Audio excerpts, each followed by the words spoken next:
Gold, trusted gold buyers. మీరు తాకట్టు పెట్టిన బంగారాన్ని విడిపించి ఈ రోజు ఉన్న మార్కెట్ ధరకు కొనబడను.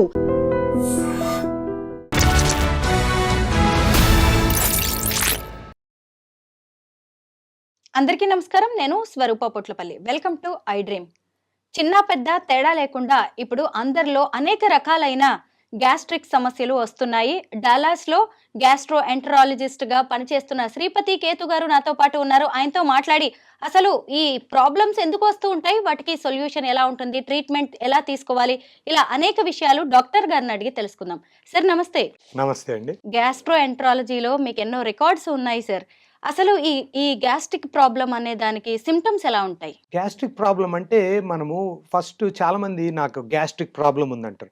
అది ఏం సిమ్టమ్ అనేది ఫస్ట్ తెలుసుకోవాలి. నేను ఎప్పుడైనా పేషెంట్ని చూసినప్పుడు అంటే వాళ్ళకి అసిడిటీ ప్రాబ్లమా, లేకపోతే డైజెషన్ సరిగ్గా కాదా, లేకపోతే పెయిన్ వస్తుందా, లేకపోతే ఏమైనా హార్ట్ బర్న్ వస్తుందా, ఇవి మనం చెక్ చేయాలన్నమాట. గ్యాస్ట్రిక్ ప్రాబ్లం అంటే ఏం చెప్తున్నారంటే తిన్న తర్వాత ఏదో అవుతా ఉందన్నట్టుగా. అది ఏమనేది ప్రాపర్గా కనుక్కొని దాన్ని బట్టి ట్రీట్మెంట్ ఉంటుందన్నమాట. ఇప్పుడు కామన్గా గ్యాస్ట్రిక్ ప్రాబ్లం ఏమంటే యాసిడ్ రిఫ్లక్స్ వల్ల గ్యాస్ట్రిక్ ప్రాబ్లం అంటారు. అదేమవుతుంది, మనకు స్టమక్లో యాసిడ్ ప్రొడ్యూస్ అవుతుంది. అది మనకు ఫుడ్ని డైజెస్ట్ చేయడానికి ఉపయోగపడుతుంది. కానీ ఆ యాసిడ్ ఎక్కువ మనకు ఇసాఫెగస్ అన్నవాహిక దగ్గరకు వచ్చిందనుకోండి, హార్ట్ బర్న్ వచ్చి అక్కడ డ్యామేజ్, ఈ ఇసాఫెగస్ డ్యామేజ్ అవుతుంది అనమాట. దానివల్ల చాలామందికి ఆల్మోస్ట్ ఒకసారి చెస్ట్ పెయిన్ వచ్చి హార్ట్ అటాక్ ఏమో అని కూడా టెన్షన్ వస్తుంది అనమాట. యాసిడ్ రిఫ్లక్స్ వల్ల కూడా అట్లా చెస్ట్ పెయిన్ రావచ్చు, హార్ట్ బర్న్, తర్వాత మింగడానికి ప్రాబ్లం కావచ్చు, ఇవన్నీ ఉంటాయి. ఫస్ట్ అది యాసిడ్ రిఫ్లక్స్ అనేది కనుక్కోవాలి. యాసిడ్ రిఫ్లక్స్ అయితే ఎట్లాంటి ఫుడ్ తీసుకోవాలో అది రికమెండ్ చేస్తాం. ఒక్కోసారి ఎండాస్కోపీ అని ఒకటి చేసి ఏమైనా డ్యామేజ్ ఉందా ఇదంతా చూస్తాం. అదొకటి. తర్వాత రెండోది గ్యాస్ట్రిక్ ప్రాబ్లం అంటే చాలామందికి కడుపులో మంట, కడుపులో నొప్పి ఉండడము, తిన్నా తినకపోయినా ఉంటుంది. అది అల్సర్ వల్ల ఉండొచ్చు, లేకపోతే ఇంకేదన్నా గాల్ బ్లాడర్ ప్రాబ్లం ఉండొచ్చు, ప్యాంక్రియాస్ ప్రాబ్లం ఉండొచ్చు. ఇవన్నీ చూడాలన్నమాట. ఒక్కోసారి గ్యాస్ట్రిక్ ప్రాబ్లం అంటే జస్ట్ గ్యాస్ ఉన్నా కానీ గ్యాస్ట్రిక్ ప్రాబ్లం అంటాం. అదేమంటే మనం తిన్న ఫుడ్ ఏదైనా పడకుండా, ఇప్పుడు పాల పదార్థాలు మిల్క్ ఎక్కువ తీసుకుంటే లాక్టోజ్ ఇంటాలరెన్స్ మనకి ఇండియన్స్లో చాలా కామన్గా ఉంటుంది. దానివల్ల కూడా కొంచెము అది కొంచెం అన్కంఫర్టబుల్గా ఫీల్ అయితే దానికి కూడా గ్యాస్ట్రిక్ ప్రాబ్లం అంటారు. సో గ్యాస్ట్రిక్ ప్రాబ్లం అంటే ఏ సిమ్టమ్ అనే దాన్ని బట్టి మనం ప్రాపర్గా డయాగ్నోస్ చేసి ప్రాపర్ ట్రీట్మెంట్ ఇస్తాము. సార్, పసిపిల్లలు అప్పుడే పుట్టిన వాళ్ళలో కూడా ఇలాంటి గ్యాస్ట్రిక్ ప్రాబ్లమ్స్ మనం చూస్తూ ఉంటాము. ఆ పాలు కూడా, తల్లి పాలు కూడా అరక్క తేన్పులు లాంటివి పిల్లలకి వస్తూ ఉంటాయి. అలాగే పెద్దవాళ్ళలో ఒక రకంగా ఉంటాయి, అలాగే వృద్ధుల్లో ఇంకో రకంగా ఉంటాయి కదా. దీనికి పర్టికులర్ గా రీజన్స్ ఏముంటాయి సార్? ఇప్పుడు చిన్న పిల్లల్లో యాసిడ్ రిఫ్లక్స్ చాలా కామన్. అందుకోసము ఎస్పెషలీ పుట్టిన పిల్లలకు ఒకటి యాసిడ్ బాగా ఎక్కువ వచ్చేస్తుంది. అక్కడ ఒక చిన్న వాల్వ్ లాగా ఉంటుంది, స్పింక్టర్ అంటాం. అది లూజ్గా ఉండి చిన్నపిల్లల్లో చాలామందికి యాసిడ్ రిఫ్లక్స్ వచ్చి మనం ఫీడ్ చేస్తానే అంత వామిటింగ్ చేసుకుని అదంతా చేస్తారు. కాబట్టి యాసిడ్ రిఫ్లక్స్ ఉండే పాసిబిలిటీ ఉంది. ఇంకోటి ఏమంటే ఒకసారి మిల్క్ పడకుండా మిల్క్ అలర్జీ ఇట్లున్నా కానీ వస్తుంది. ఆరు ఇంకోటి ఏదైనా కడుపులో ఏదైనా ప్రాబ్లం ఉన్నా గ్యాస్ ఫామ్ అయ్యి అప్పుడు దానివల్ల వామిటింగు ఇదంతా తేంపులు వచ్చేది ఇదంతా ఉంటుంది చిన్నపిల్లల్లో. ఇప్పుడు అడల్ట్స్ కానీ ఓల్డ్ పీపుల్లో వేరే ప్రాబ్లమ్స్ ఉండొచ్చు. Acid reflux still very common అనమాట. ఎందుకంటే మనము ఎస్పెషలీ ఈ ఒబిసిటీ, ఊబకాయం పెరిగే కొద్దీ మనకు యాసిడ్ ప్రాబ్లమ్స్ ఎక్కువ అవుతున్నాయి అనమాట. కాబట్టి ఏ ఏజ్ అనేది లేకుండా, అందుకే నేను ఈ చాలా యంగ్ పీపుల్ని చూస్తుంటాను, చాలా ఓల్డ్ పీపుల్, అందరికీ యాసిడ్ రిఫ్లక్స్ ఉంటుంది. ఎందుకంటే బరువు పెరగడం ఒకటి, మన ఆహార అలవాట్లు మారినాయి, లైఫ్ స్టైల్ మారింది, మనం లేటుగా తింటున్నాము, లేటుగా పడుకుంటున్నాము, నిద్ర ఉండదు, స్ట్రెస్ ఎక్కువ ఉంటుంది, మనం ఆయిలీ ఫుడ్స్ ఎక్కువ తింటాము. దీని అందరితో చాలా మటుకు గ్యాస్ట్రో ఇంటెస్టైనల్ డైజెస్టివ్ ప్రాబ్లమ్స్ ఉంటాయి. Acid reflux one of the common symptoms అన్నమాట. Okay sir. అయితే ఇప్పుడు ఎక్కువగా ఈ గ్యాస్ట్రిక్ ప్రాబ్లం, ఈ అసిడిటీ వల్ల మన బాడీలో ఎఫెక్ట్ అయ్యే ఆర్గాన్స్ ఏంటి? మెయిన్గా ఇసాఫెగస్. యాసిడ్ రిఫ్లక్స్ రావడం వల్ల ఇప్పుడు ఇసాఫెగస్లో మనకు ప్రతి ఆర్గన్కు లైనింగ్ అనేది ఉంటుంది అనమాట. ఇప్పుడు మనకు వాల్ ఎట్లుందో అట్లనే దానికి కూడా ఒక వాల్ ఉంటుంది. అది oesophagus wall is different from stomach wall అనమాట. స్టమక్లో ఎంత యాసిడ్ ఉన్నా స్టమక్ లైనింగ్ డ్యామేజ్ కాదు, ఎందుకంటే దేవుడు అట్లా క్రియేట్ చేశాడు అనమాట. స్టమక్ లైనింగు అది యాసిడ్ క్యారీ చేస్తుంది కాబట్టి అది యాసిడ్ను విత్ స్టాండ్ చేయడానికి ఉపయోగపడుతుంది. ఇప్పుడు యాసిడ్ మన గ్యాస్ట్రిక్ యాసిడ్ పిహెచ్ చాలా లో ఉంటుంది, అంటే చాలా అసిడిక్. మనం మెటల్ పెట్టినా అది కరిగేంత యాసిడ్ ఉంటుంది. అయినా మన స్టమక్ లైనింగ్ ఏం కరగకుండా డ్యామేజ్ కాకుండా ఉంటుంది. కానీ అదే యాసిడ్ ఇసాఫిగస్‌కి వస్తే ఇసాఫిగస్ వాల్ ఈస్ డిఫరెంట్ అనమాట. ఆ లైనింగే డిఫరెంట్‌గా ఉంటుంది. అది తట్టుకోలేదు. అందుకు మెయిన్ ఆర్గన్ ఏది ఎఫెక్ట్ అవుతుంది యాసిడ్ రిఫ్లక్స్ వచ్చినప్పుడు ఇసాఫిగస్ లైనింగ్ బాగా డ్యామేజ్ అయిపోయి ఇట్లా బర్న్ లాగా వచ్చి కాలిపోయి యాసిడ్‌తో దాంతో డ్యామేజ్ వస్తుంది. అది ఎక్కువ ఏళ్ళు అట్లే యాసిడ్ రిఫ్లక్స్ ఉందంటే ఒక్కోసారి ఇసాఫిగస్ క్యాన్సర్ కూడా వచ్చే పాసిబిలిటీ ఉందన్నమాట. లివర్ కూడా ఎక్కువగా ఎఫెక్ట్ అవుతుంది అంటారు సార్ గ్యాస్ట్రిక్ ప్రాబ్లం వల్ల? అంటే డైరెక్ట్‌గా లేదు గానీ, liver is also digestive organ. So, మనకు ఏదన్నా డైజెస్టివ్ ఇష్యూ ఉన్నా లివర్ ఎఫెక్ట్ అయితుంది. లివర్ వల్ల డైజెస్టివ్ ఇష్యూస్ ఉంటాయి. కానీ ఆ లివర్ ఎందుకుందంటే అది ఇట్ హెల్ప్స్ ద డైజెషన్ అనమాట. అంటే లివర్‌కి చాలా ఫంక్షన్స్ ఉన్నాయి. ఒకటి డైజెస్టివ్ ఇష్యూ వచ్చేటప్పటికి బైల్ అనేది ప్రొడ్యూస్ అయితుంది లివర్‌లో. ఆ బైల్ మనం తిన్న ఫ్యాట్స్‌ను వాటినన్నిటిని బ్రేక్ డౌన్ చేసి అది డైజెస్ట్ అయ్యి మనకు అబ్జార్ప్షన్ ఇదంతా హెల్ప్ చేస్తుంది. అది one of the main functions of liver. So, అట్లుంటుంది కాబట్టి ఏమాత్రం తేడా వచ్చినా డైజెషన్ ప్రాబ్లమ్ కావచ్చు, ఇదంతా ఉంటుందన్నమాట. ఈ గ్యాస్ట్రిక్ ప్రాబ్లం ఎంత ప్రాణాంతకమైంది అంటే ఒక్కోసారి పెద్ద పేగు క్యాన్సర్, చిన్న పేగు క్యాన్సర్, అలాగే లివర్ క్యాన్సర్ వరకు కూడా దారితీసే ప్రమాదం ఉంది అంటారు. నిజమేనా సార్? అంటే గ్యాస్ట్రిక్ ప్రాబ్లమ్ అంటే లివర్ క్యాన్సర్ అయితే కాజ్ చేయదు గానీ డ్యామేజ్ అవ్వడం. డ్యామేజ్ అయ్యే ఛాన్స్ ఉంది. కోలన్ క్యాన్సర్ వచ్చే ఛాన్స్ ఉంది. అంటే గ్యాస్ట్రిక్ ప్రాబ్లమ్ అంటే ఇప్పుడు అసిడిటీ వల్ల రాదు. అసిడిటీ వల్ల జస్ట్ ఇది యాసిడ్ రిఫ్లక్స్, ఇసాఫగస్ డ్యామేజ్ ఉంటుంది. అదే మెయిన్‌గా. ఇప్పుడు పెద్ద పేగు, చిన్న పేగు క్యాన్సరు అసిడిటీ వల్ల, గ్యాస్ట్రిక్ ప్రాబ్లమ్ వల్ల రాదు. మెయిన్‌గా ఇసాఫగస్సే ఎఫెక్ట్ అవుతుంది. మన గట్ హెల్త్ బావుండాలంటే ఎలాంటి జాగ్రత్తలు తీసుకోవాలి సార్? ఒకటి డయట్ మార్చుకోవాలి. డయట్ మార్చుకోకుండా ఏం చేసినా వేస్ట్. ఇప్పుడు మన proper traditional Indian food best అనమాట. ఇప్పుడు మనం తినే పప్పు, అన్నము, పెరుగన్నం గానీ, పెరుగులో ప్రోబయాటిక్స్ ఉంటాయి, మజ్జిగ ఇవన్నీ చాలా ఉపయోగపడతాయి. ఆకుకూరలు, కూరగాయలు, ఫ్రూట్స్ ఇవి బాగా తీసుకోవాలి. ఈ చికెన్‌లు, మటన్‌లు ఇవి డెఫినిట్‌గా తగ్గియాలా. వీలైనంత వరకు తగ్గిస్తే బెటరు. ఎగ్ మంచిదే, ప్రోటీన్ వస్తది. కానీ plant based diet is the best diet అనమాట. ఆ కూరగాయలు బాగా తినడము ఎవ్రీడే తినాలా. నేను మామూలుగా ఎట్లా చెప్తానంటే plate should look like rainbow. అంటే అన్ని కలర్స్ ఉండాలన్నమాట. మనము అంటే ఇప్పుడు టొమాటోస్ గానీ, ఇప్పుడు క్యారెట్లు గానీ ఇట్లా దాంతోనే ఈ కలర్ వస్తుంది. ఆకుకూరలతో గ్రీన్ వస్తది. రెయిన్బో ఆఫ్ కలర్స్ అంటే అన్ని కలర్స్ ఉంటేనే ఎన్ని కలర్స్ ఉన్నాయంటే అంత బెనిఫిట్ ఉన్నట్టు. అందుకు plate should look like rainbow అంటాం. అది మనం తీసుకోవడం వల్ల గట్ హెల్త్‌కి చాలా ఉపయోగపడుతుంది.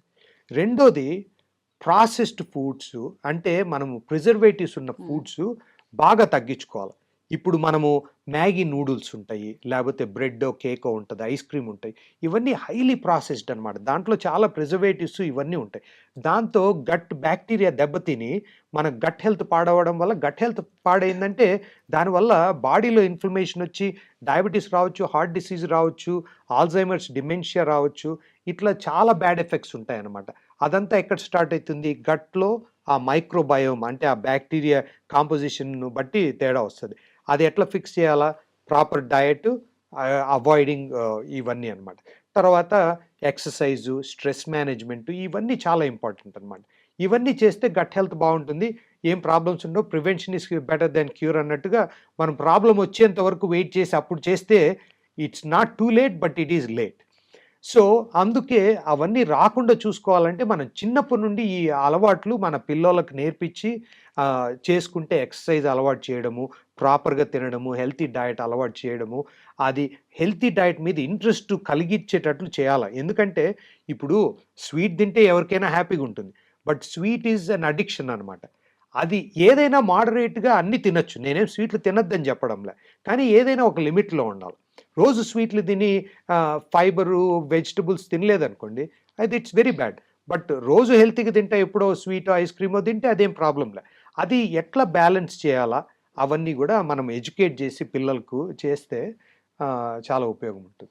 మీరు 3 డికేడ్స్ నుంచి అమెరికాలో ఉంటున్నారు. అక్కడ లైఫ్ స్టైల్ ఎలా ఉంటుందో మీకు బాగా తెలుసు. అక్కడ ఎక్కువ ప్రిజర్వేటివ్స్ ఉంటాయి. స్టోర్డ్ ఫుడ్ వాళ్ళు వాడుతూ అవును. ఉంటారు. కానీ మన ఇండియాకొచ్చేసరికి మన లైఫ్ స్టైల్ కూడా అంతా మారిపోయింది సార్. మారిపోయింది. ఇప్పుడు అవును. ఈవెన్ విలేజెస్‌లో కూడా కనీసం ఇంట్లో గేదె పాలు, ఆవు పాలు ఉండట్లే. అందరూ ప్యాకేజ్డ్ ప్యాకెట్ పాలు. ఆ పాలే వాడుతున్నారు అసలు. అవును. అవును. అయితే ఇక మీదటైనా ఇలాంటి ప్రాబ్లమ్స్ వస్తున్నాయి. ఇంకా వీటిని తీసేయాలి మనం కొత్తవి అని గూడా ఇప్పుడు ఈ జనరేషన్‌కి మీరేం చెప్తారు? అది ఎడ్యుకేషన్ మెయిన్‌గా అదే. అంటే దీని బ్యాడ్ ఎఫెక్ట్స్ చాలా బ్యాడ్ ఎఫెక్ట్స్ ఉన్నాయి ఈ డయట్ వల్ల. ఇది మన చేతుల్లో ఉండే ప్రాబ్లమ్ అన్నమాట. ముఖ్యంగా సార్ మన దగ్గర స్విగ్గీ, జొమాటో బాగా అవును. పెరిగిపోయాయి. ఆన్‌లైన్ ఆర్డర్స్ అసలు. అవును. ఈ రోజుల్లో బిర్యానీలు, ఎవరు బర్గర్‌లు అంతే. వంటలు చేయట్లేదు సార్. అవును. అవును. ఒకవేళ కూరగాయలు తెచ్చుకున్నా వారం 10 రోజులు అవే అవును. ఫ్రిడ్జ్‌లో పెట్టుకొని వండుకోవడం. అవును. పోనీ ఆ కూరగాయలు ఏమైనా అవును. బావుంటున్నాయా? అంతా కెమికల్స్, పొల్యూషన్, తాగే అవును. వాటర్ పొల్యూట్ అవును. అయిపోతుంది. ఎలా సార్? మనం బయట ఆర్డర్ చేస్తే దాంట్లో ఆయిల్ ఎక్కువ ఉంటుంది, ఉప్పు ఎక్కువ ఉంటుంది, సాల్ట్ ఎక్కువే ఉంటది. అదేదైనా స్వీట్ అయితే చాలా స్వీట్‌గా, చాలా రిచ్‌గా బటరు అవన్నీ ఏసి చేస్తారు. It's really bad for health. So, Swiggy, Zomato is not the problem. It is we are the problem. మనము మన లైఫ్ స్టైల్, మన పద్ధతులు మార్చుకోవాలి. అంటే బిజీగుండి స్విగ్గీ, జొమాటో ఆర్డర్ చేస్తే తప్పు లేదు. కానీ ఏం ఆర్డర్ చేస్తున్నాడనేది మన చేతుల్లో ఉంటుంది. టైం లేక ఆర్డర్ చేసుకోవడం తప్పు లేదు గానీ, మనము హెల్తీ ఫుడ్స్ కూడా ఆర్డర్ చేసుకోవచ్చు. ఏదైనా ఆర్డర్ చేసుకోవచ్చు గదా! మనది అది మారాలా? అదే ఎడ్యుకేషన్. దానికి నేను ఇప్పుడు ఒక యూట్యూబ్ ఛానెల్ గూడా స్టార్ట్ చేశాననమాట. ఎందుకంటే చాలా మిస్‌ఇన్ఫర్మేషన్ ఆన్‌లైన్ ఉంది గాబట్టి, కొంచెం క్రెడిబుల్ సైన్స్ బేస్డ్ ఇన్ఫర్మేషన్ ఇస్తామని యూట్యూబ్ ఛానెల్ గూడా స్టార్ట్ చేసి to educate people about bad effects of bad eating hmm. And benefits of good eating. ఇప్పుడు మన బ్రెయిన్ ఎట్లంటే మనం ఎట్లా ట్రైన్ చేస్తామో అదే అడుగుతదనమాట. ఇప్పుడు స్వీట్‌కి అడిక్షన్ ఉందంటే బ్రెయిన్ నెక్స్ట్ డే గూడా స్వీటే అడుగుతుంది. మామూలుగా స్టడీస్ గూడా ఏమంటారంటే sweet addiction is as bad as cocaine addiction అంటారు. అంత బ్యాడ్ అనమాట. ఇప్పుడు కొకైన్ ఒక ఒకసారి అడిక్షన్ వచ్చిన తర్వాత ఒకరోజు తీసుకోకపోయినా ఎట్లా విత్‌డ్రావల్ వస్తుందో, స్వీట్ గూడా ఒకసారి బాడీకి అలవాటైతే బ్రెయిన్ అలవాటయిందనుకోండి, ఒక్కరోజు తీసుకోకపోయినా విత్‌డ్రావల్ వస్తుందనమాట. అది మనము స్లోగా ఆ హ్యాబిట్‌ని చేంజ్ చేసుకుంటే you will start enjoying even healthy foods can be enjoyable. కానీ అది గ్రాడ్యుయల్‌గా చేంజ్ చేయాలి. ఇప్పుడు స్వీట్ ఒక్కటే మనకు ఎంజాయ్‌మెంట్ ఉండదు. ఈవెన్ హెల్తీ ఫుడ్స్‌లో కూడా you can make it enjoyable. కొంచెము చేంజ్ చేస్తా వెరైటీ ఉంటే ఫ్రూట్స్ తినడము అదంతా కూడా healthy habits are also it can be addictive అన్నమాట. Healthy addiction. ఇప్పుడు ఫారిన్‌లో మీ దగ్గరకొచ్చే పేషెంట్స్ దగ్గర వాళ్ళు చెప్పే ఇష్యూస్ ఎలా ఉంటాయి సార్? మన ఇండియాలో ఎలా ఉంటాయి? డిఫరెన్స్ ఏంటి? సో అక్కడ నేను పేషెంట్స్‌కి, డాలస్ ఇక్కడ పేషెంట్స్‌కి. ఆ! సో, ఇక్కడ అంటే అక్కడ పేషెంట్స్ మనం చెప్పిన మాట యూజువల్‌గా ఫాలో అయితారు. అంటే ఈ డయట్ చేంజ్ చేయాలన్నా, మందులు తీసుకోమన్నా. అంటే అన్ని చోట్ల అన్ని రకాలోళ్ళుంటారు. కాబట్టి జనరలైజ్ చేయకూడదు. ఇండియా బ్యాడు, ఈ యూఎస్ ఏదో బెటర్ అని ఏం కాదు. హ్మ్. పీపుల్ బిహేవియర్ ఎక్కడైనా ఒకటే ఉంటుంది. కానీ అక్కడ కొంచెం రూల్స్ ఫాలో అయ్యే నేచర్ ఉంటుంది కాబట్టి యూఎస్‌లో మనం చెప్పినవి కొంచెం ఫాలో కావడానికి ట్రై చేస్తారు. ఇండియాలో నేను అంటే ఇప్పుడు అక్కడ ఇండియన్ పేషెంట్స్‌ని కూడా చూస్తా గదా! ఇండియన్ పేషెంట్స్ జనరల్‌గా వెల్ ఎడ్యుకేటెడ్ పేషెంట్స్‌ని చూస్తాను. వాళ్ళు they go on the internet, they research, they have their own opinion, they have their own way of approaching things. ఒకసారి మనం చెప్పినవన్నీ ఫాలో కాకపోవచ్చు. ఆరు మనం ఏదన్నా ఒకటి చెప్తే ఇంకో మాట చెప్పు అన్నట్టుగా ఉంటుందన్నమాట. అంటే ఇంకేం చేయొచ్చు? అమెరికన్స్ ఎట్లంటే కొంచెము ఏంటే క్వెషన్ చేయకుండా ఫాలో అయితారు జనరల్‌గా. అన్‌లెస్ ఏదన్నా కొంచెం ఆడ్‌గా అనిపిస్తే తప్ప యూజువల్ క్వెషన్ చేయరు. అది డిఫరెన్స్. బట్ మెయిన్‌గా ఎక్కడైనా మనము టైమ్ స్పెండ్ చేయాలి. ఇక్కడ ఇండియాలో ఒక ప్రాబ్లమ్ ఏమంటే పేషెంట్ ప్రాబ్లమ్ కంటే డాక్టర్ ప్రాబ్లమ్ కూడా ఉంది. డాక్టర్ ఎక్కువ టైమ్ స్పెండ్ చేయరు. 2, 3 మినిట్సే స్పెండ్ చేస్తారు. అందుకు వాళ్ళకు బ్రెయిన్‌లో అది అతుక్కోదు. మనం ఏదైనా చెప్తే ఎందుకంటే doctor they don't have any time here. So, అందుకు చూస్తానే మందులు రాసిచ్చి పంపించేస్తారు. ఎందుకంటే టైం లేదు. అవి డాక్టరు మనకు ఇట్లా లైఫ్ స్టైల్ చేంజ్ చేయాలా, ఎక్సర్సైజ్ చేయాలా, కొంచెం టైమ్ స్పెండ్ చేసి చెప్పడం వల్ల యూఎస్‌లో ఎందుకు ఫాలో అయితారంటే అదేదో అదే చెప్పినట్టు అమెరికన్స్ బెటర్ అని కాదు. నేను చూసే పేషెంట్లు 99% అమెరికన్సే. కానీ అక్కడ మోర్ టైమ్ స్పెండ్ చేస్తాం కాబట్టి వాళ్ళు ఫాలో అయ్యే ఛాన్స్ కూడా ఎక్కువ ఉంటుందన్నమాట. ఈ గ్యాస్ట్రిక్, అసిడిటీ ప్రాబ్లమ్స్ అనేవి మనం తినే ఫుడ్ వల్ల ఎక్కువగా వస్తూ ఉంటాయి. డెఫినెట్‌గా. ఇంతకుముందు మన ఇంట్లో ఎవరికైనా కడుపు నొప్పి వచ్చిందన్నా, కడుపు ఉబ్బరంగా ఉందన్నా మన పెద్దవాళ్ళు వాము తీసుకోండి, ఇంగువ అవును. మింగండి అని చెప్పేవాళ్ళు. అవునవును. అంటే మన వంటిల్లే ఒక పెద్ద ప్రయోగశాల. అవును. అదే కరెక్ట్. పెద్ద హాస్పిటల్ గూడా మన ఇంట్లో కరెక్ట్. మనకే. యాహ్! ఇంకా ఏం చేయొచ్చంటారు సార్ మన వంటగది నుంచి, మన ఇంట్లోంచే వంటింటి చిట్కాలు ఏముంటాయి? అవును. అది యాక్చువల్‌గా మీరు చెప్పింది మంచి point. It's called food as medicine అంటాం. అంటే మనం ప్రాపర్‌గా ఫుడ్ తీసుకోవడం వల్ల మెడిసిన్ తీసుకునే అవసరం రాదనమాట.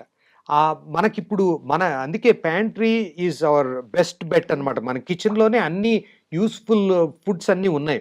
మనం ఐడెంటిఫై చేసి అవి ప్రాపర్గా యూజ్ చేస్తే, ఇప్పుడు మన ట్రెడిషనల్ ఇండియన్ ఫుడ్డే ఉంది, మనము ప్రాపర్గా ఇప్పుడు ఏదో కూరలు, పప్పు కానీ, సాంబార్ కానీ, ఇవన్నీ చాలా బెనిఫిట్స్ ఉన్నాయి. సో అవి ప్రాపర్గా చేసుకోకుండా మనం ఎక్కువ ఆయిలీ ఫుడ్స్ అవి తీసుకోవడం వల్ల గ్యాస్ట్రిక్ ప్రాబ్లం, యాసిడ్ రిఫ్లక్స్ అది అనుకున్నాం కదా. ఎక్కువ ఫ్యాట్ ఉంటే యాసిడ్ రిఫ్లక్స్ వస్తుంది, షుగర్ ఎక్కువైనా యాసిడ్ రిఫ్లక్స్ వస్తుంది. ఇప్పుడు చాక్లెట్ కానీ, స్వీట్స్ ఎక్కువ తిన్నా వస్తుంది, లేకపోతే ఒబీస్గా ఊబకాయం ఉన్నా కానీ యాసిడ్ రిఫ్లక్స్ వస్తుంది. సో బరువు తగ్గి ప్రాపర్గా తింటే చాలా మటుకు గ్యాస్ట్రిక్ ప్రాబ్లమ్స్ తగ్గుతాయి. ఫైనల్ గా ఒక్క క్వశ్చన్ సార్, కొన్ని ట్రీట్మెంట్స్ కావచ్చు, లేదు అంటే కొన్నిటికి సంబంధించి స్టెరాయిడ్స్ ఇచ్చినప్పుడు, పెయిన్ కిల్లర్స్ ఇచ్చినప్పుడు అవును, వాటి వల్ల కూడా ఈ గ్యాస్ట్రిక్ ప్రాబ్లం వస్తూ చాలా ఉంటది. అవును, కరెక్ట్. డాక్టర్స్ కి ఇది తెలుసు, అయినా కానీ ఎందుకు అవి వాడుతూ ఉంటారు, పేషెంట్స్ కి ప్రిస్క్రైబ్ చేస్తుంటారు? ఎందుకంటే అది పేషెంట్ ఫాల్ట్, డాక్టర్ ఫాల్ట్. ఎందుకంటే పేషెంట్ ఏదైనా కొంచెం దగ్గొచ్చి, కొంచెం ఫీవర్ వస్తే డాక్టర్ దగ్గరికి పోతే, డాక్టర్ అది వైరస్ ఉండొచ్చు, దానికి యాంటీబయాటిక్ అవసరం లేకపోయినా డాక్టర్ ఏం పర్లేదులే ఓ 2 రోజుల్లో తగ్గిపోతుందని పంపిస్తే patient will not be satisfied. అంత డబ్బులు కట్టి పేషెంట్ కన్సల్టేషన్ అంతా పెట్టి ఏం అవసరం లేదు, ఓ 2 రోజులు వెయిట్ చేయమంటే patient will not be happy. పేషెంటే ఎక్స్పెక్ట్ చేస్తారు ఏదో ఒక ప్రిస్క్రిప్షన్, డాక్టర్ ఏమి ప్రిస్క్రిప్షన్ ఇవ్వాల్సి వస్తుంది. సో డాక్టర్ కూడా యాంటీబయాటిక్ ఏదో ఒకటి రాస్తారు. యాంటీబయాటిక్తో ఎన్నో నష్టాలు ఉన్నాయి. చాలా మటుకు ఇన్ఫెక్షన్లు, వైరల్ ఇన్ఫెక్షన్స్ ఉంటాయి, యాంటీబయాటిక్ దానికి అవసరం లేదు, పనిచేయదు. అది యాంటీబయాటిక్ అనేది బ్యాక్టీరియల్ ఇన్ఫెక్షన్ ఉంటే పనిచేస్తుంది, వైరస్ ఉంటే పనిచేయదు. ఇప్పుడు మనకున్న వైరల్ ఇన్ఫెక్షన్లకు కూడా కొంచెం సోర్ త్రోటో, కొంచెం కాఫో, జలుబో ఏదో చేస్తే డాక్టర్ దగ్గరికి వెళ్తే పేషెంట్ ఎక్స్పెక్ట్ చేస్తారు కాబట్టి డాక్టర్ కూడా ఇస్తాడు. డాక్టరు వద్దని కన్విన్స్ చేయొచ్చు, బట్ డాక్టర్కు ఈజీ థింగ్ ఏమి, కన్విన్స్ చేయడానికి 5 minutes పడుతుంది, ప్రిస్క్రిప్షన్ రాయడానికి 1 minute పడుతుంది. ఏది బెస్ట్? ప్రిస్క్రిప్షన్ రాసి పంపించేస్తారు, తొందరగా అయిపోతుంది. అది యాంటీబయాటిక్ తీసుకోవడం వల్ల there are so many bad effects. ఇప్పుడు మనం గట్ మైక్రోబయోమ్ ఇది మాట్లాడుతుంటాము, ఇది good bacteria, bad bacteria. It not only kills the bad bacteria, good బ్యాక్టీరియాని కూడా కిల్ చేస్తుంది. ఒక కోర్స్ 10 days యాంటీబయాటిక్ వేసుకుంటే 1 year వరకు తేడా ఉంటుంది అనమాట గట్ మైక్రోబయోమ్. సో అదొకటి. స్టెరాయిడ్స్ మీరు చెప్పినట్టు స్టెరాయిడ్ కూడా చాలా డ్యామేజ్, లైనింగ్ డ్యామేజ్ చేస్తుంది, మైక్రోబయోమ్ డ్యామేజ్ చేస్తుంది, వెయిట్ గెయిన్ అయ్యే ఛాన్స్ ఉంది, ఇవన్నీ ప్రాబ్లం ఉన్నాయి.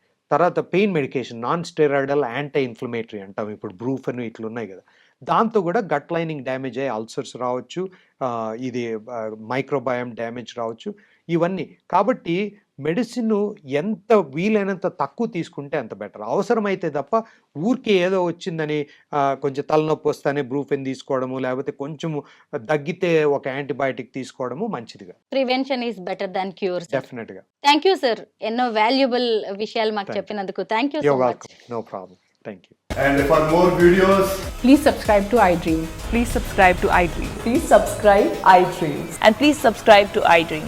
For more videos, subscribe to iDream. please like, share and subscribe to the channel. Congratulations, iDream. subscribe to iDream. Subscribe to iDream. So subscribe to iDream Media. iDream ki iDream team అందరికి huge congratulations. Please subscribe iDream Media. Please subscribe to iDream. Subscribe iDream. Please subscribe to iDream.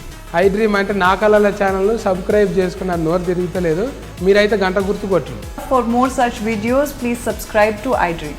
Subscribe to iDream. Please subscribe to iDream. Please subscribe iDream Media. Please do subscribe to iDream. Please subscribe to iDream Media. For best entertainment and information, please subscribe iDream. And don't forget to subscribe to iDream.